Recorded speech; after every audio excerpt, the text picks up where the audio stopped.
The crystal chandeliers of the Riverside Convention Center cast fragmented light across the ballroom, transforming Seattle's wealthiest into glittering silhouettes. Among them moved Jasmine, a 26-year-old sign language interpreter, adjusting her borrowed navy dress and trying not to fidget with the price tag she'd only just removed. The Mendez Foundation Gala was a massive event, and her agency had requested her specifically for the evening, though she wasn't sure why. She'd been told to blend in and be available, which essentially meant hover invisibly until needed. The crowd swirled around her in waves of perfume and practiced laughter. She recognized some faces from news broadcasts: venture capitalists, tech entrepreneurs, philanthropists. These were people who shape cities with their decisions, who could fund entire programs with a casual donation. Jasmine had grown up in a low-income neighborhood where such people seemed to exist in a completely different dimension. Now, standing among them, she felt like an actress in a play where everyone else had memorized their lines. Her attention caught on a figure near the grand staircase. A young man, perhaps 30, sat slightly apart from the main crowd. He wore an expensive suit impeccably, but his posture suggested he'd rather be anywhere else. His dark eyes scanned the room with an analytical distance, as though he were observing subjects in a laboratory rather than participating in celebration. What struck Jasmine most was his stillness. Everyone else moved with purpose, networking and maneuvering, but he simply sat and watched. The moment intensified when the crowd parted. Marcus Mendez had arrived. His presence filled the room like water finding its level. The billionaire philanthropist, 45 years old with silver threading through his dark hair, commanded immediate attention. His company had revolutionized sustainable technology. His foundation had donated hundreds of millions to education and healthcare initiatives. He was, quite literally, one of the most influential men on the West Coast. Jasmine observed how people gravitated toward him, how their faces adjusted into expressions of deference mixed with desperate enthusiasm. She'd seen this pattern before at fundraising events. People offering themselves to proximity like flowers to sunlight. Then she noticed something others seemed to miss. Marcus looked directly at the young men sitting alone. Their eyes met for just a moment, and something passed between them that the chaotic room couldn't interrupt. It looked like recognition, like acknowledgement, like maybe family. But then Marcus turned away, pulled into conversation with the event coordinator, and the moment dissolved. Jasmine found herself watching both men throughout the evening. The solitary young man never once stood to approach the crowds. He didn't try to catch Marcus's attention. He simply remained at his table, present but untethered, like he was attending a memorial service rather than a celebration. When the formal part of the evening concluded, Jasmine saw the young man stand and move toward a side exit leading to the outdoor terrace. Something in her chest pulled tight. She recognized that particular kind of loneliness. It was the loneliness of existing within a space you fundamentally don't belong to, surrounded by people who speak a language you've never quite learned,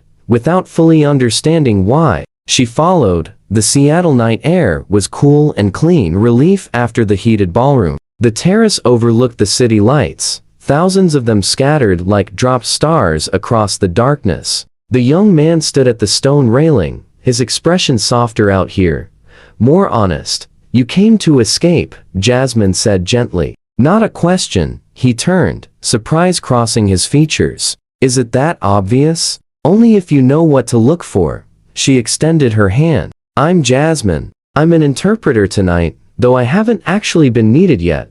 "Daniel," he said, shaking her hand. His grip was warm. "Human? And what would you be interpreting? Everyone here speaks the same language." "That's not actually true," Jasmine replied. "I watch people all night, and they're all speaking past each other. Same words, completely different meanings."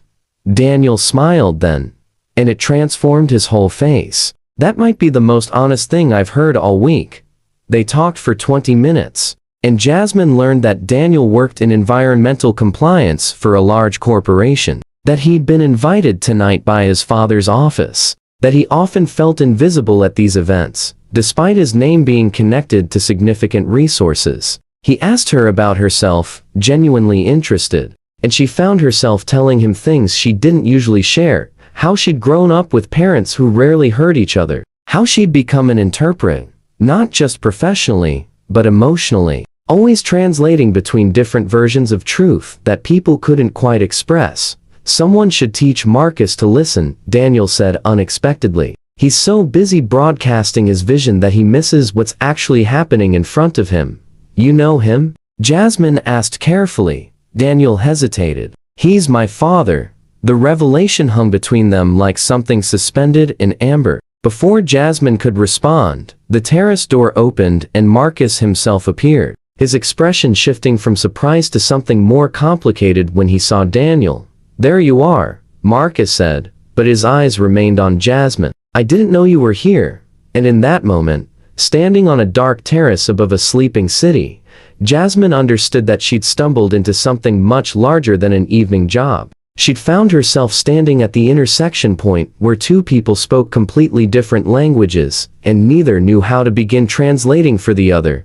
The real work was about to begin. The morning after the gala, Jasmine received an unexpected email. The sender address was mendez.foundation.org, and the message was remarkably brief. I'd like to hire you for private consultation work. Interested in discussing terms? Daniel Mendez. She stared at the screen for 5 minutes, running through possibilities. Consultation work usually meant interpretation, but Daniel had made it sound like something else. She replied with cautious interest and suggested a coffee meeting.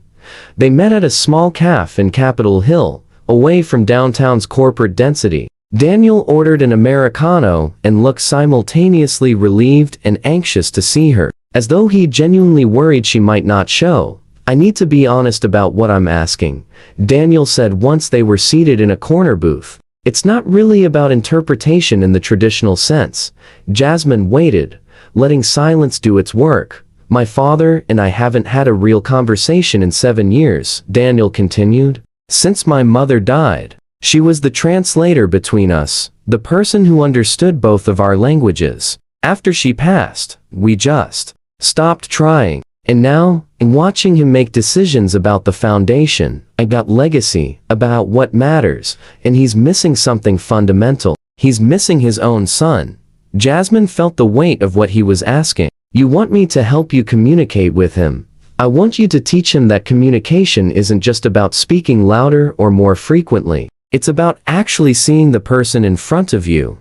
Daniel leaned forward. My father built an empire on innovation, on solving problems, but he treats relationships like they're already solved, like they're just waiting for him to arrive and fix them. He doesn't understand that relationships require ongoing attention, ongoing translation. Why do you think he'd even be receptive to this? Jasmine asked carefully. Because, Daniel said quietly, I saw something at that gala that I hadn't seen in years. When he looked at me for that one moment, before he turned away, his eyes were asking me something. Asking if I was okay. Asking if I was still there. He's not incapable of seeing. He's just terrified. Jasmine considered this. In her years as an interpreter, she'd learned that fear often disguised itself as distance, that avoidance usually meant something hurt too much to acknowledge. What would you need me to do specifically? Help him understand that his son is a complete person with thoughts, values, and concerns that exist independently of his expectations, Daniel said.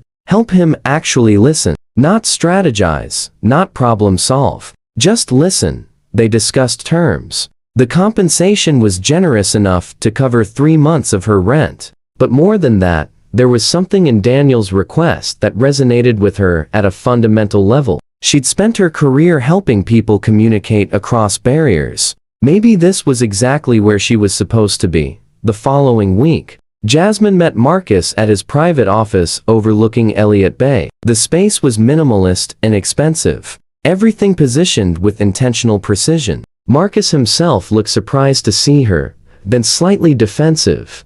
Daniel asked me to come, Jasmine explained, settling into one of the modern chairs that looked beautiful but uncomfortable. He thought it might be helpful to have someone external facilitate a conversation. Marcus's jaw tightened. Daniel's idea, not mine? Actually, yes. He's concerned that you're not communicating effectively about things that matter to both of you. Daniel and I communicate fine, Marcus said firmly. We have everything we need. Jasmine recognized this particular flavor of resistance. It was the tone people used when they were defending against truth. They already suspected. Let me ask you something. When was the last time you had a conversation with your son that wasn't about logistics, news, or work? Marcus stood and moved to the window. That's not really your concern. It is, though, because he asked me to be here. Jasmine remained calm. Daniel said something to me that stuck with me. He said that communication isn't about speaking louder or more. It's about actually seeing the person in front of you. And I think that's what you're missing. Not the ability to communicate. The willingness to truly see your son as a complete person, independent of your role as his father. I support him, Marcus said. I provide resources, yes. Money, opportunities, doors opening. Jasmine interrupted gently. But does he feel seen? Does he feel like his actual thoughts and feelings matter to you? Or does he feel like he's a project you're still trying to solve? The silence that followed was thick with something unnamed. Marcus turned from the window, and Jasmine was startled to see genuine pain in his expression. His mother understood him in ways I never could, Marcus said quietly. After she died, I tried to fill both roles. I think I just ended up being neither. Then stop trying to be both, Jasmine said. Stop trying to fix what's broken. Start just being present with what is. That's what Daniel actually needs from you. Not perfection, not solutions, just presence. Over the next 3 weeks, Jasmine facilitated a series of meetings between Marcus and Daniel. They weren't formal therapy sessions, but they followed a gentle structure. Daniel would share something about his work, his concerns, his perspective on the Foundation's initiatives. Jasmine would help Marcus listen without immediately pivoting to problem-solving mode. Sometimes this meant literally coaching Marcus to ask follow-up questions like, "That sounds difficult. Can you tell me more?" Instead of immediately offering solutions. Slowly, something shifted. Marcus began to ask about Daniel's artwork, a passion Marcus hadn't even known his son possessed. Daniel began to share his concerns about the Foundation's approach to environmental issues. And Marcus actually listened rather than defended his existing strategy. By the 3rd week, Jasmine found herself becoming almost unnecessary. Father and son were beginning to create their own language, one that existed in the space between what needed to be said and the willingness to hear it. One evening, Marcus called Jasmine directly. She could hear something different in his voice, a rawness that the boardroom hadn't stripped away. "I need to tell you something," he said. "Something about why Daniel and I really fell apart." They agreed to meet at the same cafe where she'd met Daniel. Marcus looked different in this casual setting. Less armored, more human. He ordered tea, but didn't drink it. 7 years ago, Marcus began, Daniel came to me and told me he wanted to pursue environmental conservation work instead of joining the company. He wanted to work for nonprofits, organizations that didn't prioritize profit. He wanted to make a difference in a completely different way than I had. Jasmine listened, sensing there was more. I told him it was impractical, Marcus continued, that he'd be throwing away his education, his connections, his potential. I told him he was being naive. And then my wife died 3 months later, and we never had another conversation about it. He just accepted what I'd said. He took a corporate job. He never mentioned his dreams again.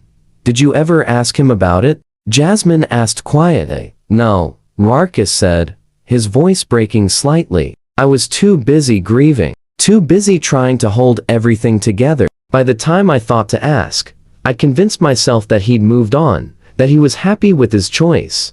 Is he? Jasmine asked. No, Marcus said. He's been working in environmental compliance for 7 years, making a decent salary, helping companies comply with regulations. It's meaningful work, but it's not his passion. His passion is conservation, actual environmental restoration. And I cut that off. They sat in silence for a moment. What are you going to do? Jasmine finally asked. I'm going to talk to him, Marcus said. Really? Talk to him. Not about fixing or solving or navigating the logistics. I'm going to acknowledge that I heard his dream 7 years ago and I killed it. And then I'm going to ask him if he still wants it. If he does, I'm going to help him pursue it. Not as the billionaire father swooping in with solutions, but as someone who supports his autonomy. When Jasmine relayed this to Daniel in a separate conversation, she'd learned to create space for both of them to process. Daniel wept. He wept for 7 years of set-aside dreams, for the weight of unspoken resentment,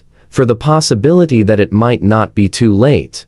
A month later, Daniel gave notice at his corporate job. His plan was ambitious. He'd spend the next 2 years working for a major conservation organization, learning the field from the ground up. Then he wanted to start his own nonprofit focused on urban green space restoration in underserved communities. Marcus didn't solve the problem. He didn't use his connections to skip steps or open unlikely doors. Instead, he did something more powerful. He believed in Daniel's vision. He asked thoughtful questions. He offered financial support for the 2-year learning period, framed not as charity, but as investment in his son's future. And Daniel, in turn, began to see his father differently. Marcus wasn't evil or incapable of love. He was human, wounded, struggling with his own grief and his own belief systems about what mattered in life. Seeing that humanity in him made connection possible. 6 months later, Jasmine received an unexpected invitation. The Mendez Foundation was launching a new initiative focused on environmental justice and urban restoration.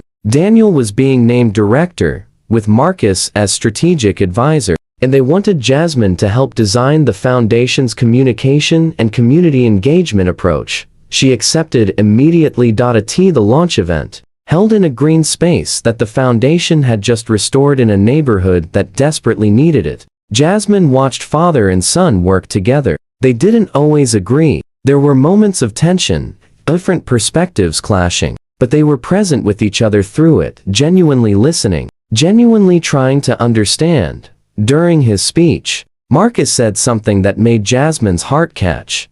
6 months ago, I realized I'd spent years speaking at my son instead of listening to him. I'd constructed an entire narrative about what he needed, what he should want, without ever asking him what he actually desired. The most important thing I learned is that real communication isn't about convincing someone else that your perspective is correct. It's about being willing to enter someone else's reality completely, without trying to change it. Later, Daniel approached Jasmine at the reception. I don't know if I ever properly thanked you, he said, for seeing what was possible when we couldn't see it ourselves. You and your father did the real work, Jasmine replied. I just helped translate what was already there. You were always looking for connection. Marcus was always looking to be a good father. You were just speaking different languages about the same fundamental need. What about you? Daniel asked. Where are you looking? Jasmine paused. In facilitating their reconnection, she'd noticed something about herself. She'd become so skilled at seeing other people's dynamics that she rarely examined her own. She'd spent years translating for others, helping them bridge impossible gaps, but she'd never quite given anyone the opportunity to translate for her, to see the fullness of who she was beyond her utility. I think, she said slowly, I'm learning that the same skill that helps me interpret for others can help me be more honest with myself. I can hear what I'm actually saying, what I think I should be saying. I can see what I actually want, not what I think I should want. And what do you want? Daniel asked, his eyes holding genuine curiosity. I think, Jasmine said, I want to keep doing this. Not as a job, exactly, though that's part of it, but as a calling, helping people communicate across the distance they've created, helping them see each other more clearly. Marcus appeared then, and the three of them stood together in the evening light, looking out over the restored green space where trees had been planted, where the earth was beginning to heal, where something that had been broken was learning to be whole again. Communication is our most powerful tool, Marcus said, echoing what he'd said at the launch. Not just business communication or strategic messaging. The simple, terrifying act of being honest with another person about who you are and what you need. If more of us could do that, if more of us could really see each other, the world would look very different. Jasmine thought about all the people she'd interpreted for over the years. The barriers weren't really about words or language. They were about fear. Fear of being seen. Fear of not being enough. Fear of disappointing someone you loved. But when someone finally reached across that fear and said, "I see you, I hear you, I want to understand you," everything changed. That was the real translation work, and it was just beginning. 2 years passed. Jasmine stood in the new offices of the Mendez Urban Conservation Initiative, watching as volunteers from the community hammered together raised garden beds and sorted native plants for installation. The organization had grown beyond anyone's expectations. What started as Daniel's vision for urban green space restoration had become a movement. Employing 40 people and engaging over 300 community volunteers annually, she'd been named Director of Community Relations, a position that let her do what she loved most: help people communicate across difference, bridge understanding between privileged and underserved communities, translate the language of environmental justice into something that resonated with people who'd never thought of themselves as environmentalists. But the real story wasn't just about the organization. It was about the three of them, and how learning to see each other had fundamentally changed who they were. Jasmine had met someone. His name was Thomas, and he was a community educator who taught environmental science at the neighborhood school where many of the initiative's volunteers came from. He was brilliant and patient, and importantly, he knew how to listen. More than that, he taught Jasmine how to be listened to. In their early conversations, he'd done something that had disarmed her completely. He'd asked her about her own dreams, her own ambitions, separate from her role as helper and translator. "You spend so much time helping other people see themselves clearly," Thomas had said during one of their first real conversations. "But I'm not sure you do that for yourself. What do you actually want, Jasmine? Not what do you think you should want. What makes you feel alive?" The question had shaken her, because she realized she'd spent so long being useful to others that she'd forgotten to ask what she actually desired. With Thomas's patient encouragement, she'd begun to articulate it. She wanted to write. She wanted to document stories of transformation, the people learning to see each other, of communities changing because someone decided to reach across an invisible barrier. She was working on a book now, still in early stages, but the words were flowing in a way they never had before. Daniel had also transformed in unexpected ways. The ambitious young man who'd abandoned his corporate position for nonprofit work had discovered that he was a natural leader. But more importantly, he discovered something about himself that his father's expectations had obscured. He was deeply compassionate, working directly with communities, listening to their concerns about environmental justice, understanding how industrial development had disproportionately affected low-income neighborhoods. This work fed his soul in ways his previous corporate compliance position never had. But the most significant change in Daniel's life was personal. 6 months ago, he'd met someone at a community forum, Sophia, a fierce community organizer who'd been fighting for environmental accountability in her neighborhood for 15 years before meeting Daniel. She was brilliant and skeptical, and didn't trust anyone with money automatically. When she'd first learned who Daniel was, son of the billionaire Mendez, she'd almost walked away from their friendship. "I've watched people like your father," Sophia had told him bluntly, promise to help communities, then disappear when the work got hard or less profitable. "Why should I trust that you're different?" Instead of getting defensive, Daniel had done what his father had learned to do. He'd listen. He'd acknowledged her skepticism as valid. He'd spent months proving himself through consistent presence and genuine collaboration, rather than trying to convince her with words. And slowly, Sophia had come to trust him. Now, they were partners in both work and life, and Daniel had never been happier. Marcus had experienced the most profound transformation of all. The billionaire businessman who'd built an empire on solving problems had learned to simply be with not solving. He'd stepped back from day-to-day leadership at his company, promoting executives who shared his values, but had fresher vision. He'd focused his attention instead on the foundation, specifically on learning from communities about what they actually needed rather than what he assumed they should want. This change had cost him something. Some board members had pressured him to be more hands-on with the company. Some of his competitors had taken market share while he was distracted. But he'd made a conscious choice. His legacy wouldn't be measured in profit margins or technological innovation. It would be measured in relationships healed and communities strengthened. Most significantly, Marcus had learned to apologize. Not the corporate non-apology that acknowledged process errors while defending outcomes, but genuine acknowledgement of harm caused. He'd written to people he'd hurt over the years, employees he'd pushed too hard, contractors he'd treated as disposable, even an old friend he'd abandoned when that friend couldn't keep up with his ambitions. Some of those relationships couldn't be repaired, but many could be, once Marcus approached them with genuine curiosity rather than the assumption that his vision was correct. The moment that crystallized everything for all three of them came on a Tuesday evening. Jasmine, Daniel, Marcus, and Sophia had gathered at the community garden that had been the site of the initiative's first major project. The garden thrived now, a stunning transformation of what had been an abandoned lot filled with debris and despair. An elderly woman named Mrs. Chen approached them. She lived in the neighborhood and had been one of the first volunteers. Her arthritis made the gardening work painful sometimes, but she came anyway, working alongside teenagers and young professionals. Her hands in the soil, her face turning toward the sun.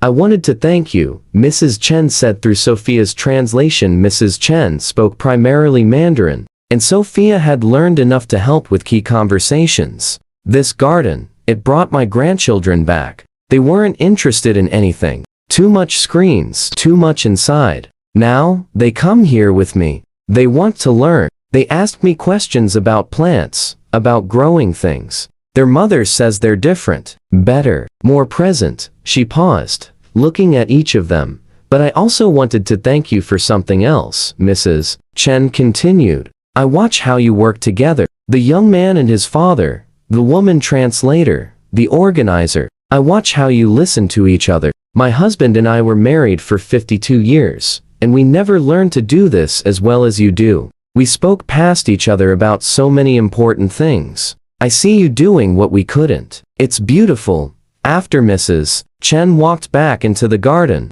the four of them stood in silence for a long moment. "I think that's what we've actually been building," Jasmine said finally. "Not just an organization or a program, but a model of how to be with each other, how to see each other. It started with you," Daniel said, turning to Jasmine. "When you decided that I was worth seeing at that gala, it started with you being alone on that terrace," Jasmine corrected. "I just answered what was already there. The need to be seen." Marcus stepped forward then, and did something he'd learned to do. He held both his son and Jasmine in his gaze without trying to fix or solve or improve anything. He simply saw them. "I used to think communication was about articulation," Marcus said, "about finding the right words, making the compelling argument. Now I understand. It's the opposite. It's about silence sometimes. It's about the willingness to not understand, and to sit with that discomfort until understanding emerges naturally." "That's what I'm writing about," Jasmine said. "How people change when they stop trying so hard to be understood and start trying to actually understand." 3 weeks later, Jasmine's article was published in a major magazine. It told the story of transformation, not just the three of them, but the dozens of people whose lives had changed through involvement with the initiative. Community members who'd become environmental advocates. Corporate sponsors who'd questioned their own environmental impact. Volunteers who discovered they had gifts they didn't know they possessed. But the core of the article was the story of one woman who'd reached across an invisible barrier and saw another human being, and how that simple act of seeing had created a cascade of transformation that was still rippling outward. In the weeks after publication, Jasmine received hundreds of messages from readers. Many of them described their own barriers with parents, partners, colleagues, communities, and asked how they might begin to bridge them. She answered as many as she could, but the core message was always the same. Someone has to go first. Someone has to decide that their discomfort with honest communication is less important than the possibility of real connection. Someone has to choose to see, rather than judge. Someone has to be willing to hear, rather than defend. That someone could be you, standing in the community garden on an evening in early spring, watching volunteers work the soil and children laugh, and Marcus teaching an environmental compliance officer about the importance of indigenous plant species. Jasmine felt something shift in her chest. This was what it meant to be part of something real, not something that looked good on a nonprofit annual report or generated positive press, but something that actually changed how people saw each other and themselves. It wasn't always easy. There were still difficult conversations, moments of misunderstanding, times when old patterns threatened to reassert themselves. Communication remained an active practice, not a destination reached and then forgotten.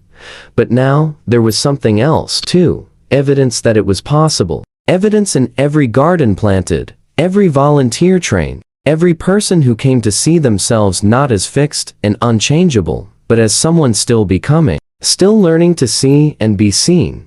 The real work, Jasmine understood now, was never finished. But that was okay. Some of the most important work in life was the kind that continued long after you expected it to end, that deepened rather than resolved, that invited you to keep showing up and trying and listening. She thought of Mrs. Chen's words about her grandchildren, about how their presence had been transformed by attention and engagement. She thought of Daniel finally living his authentic life. She thought of Marcus learning to be a father rather than a provider, and she thought of that moment at the gala when she'd seen a young man sitting alone and decided that he was worth reaching out to.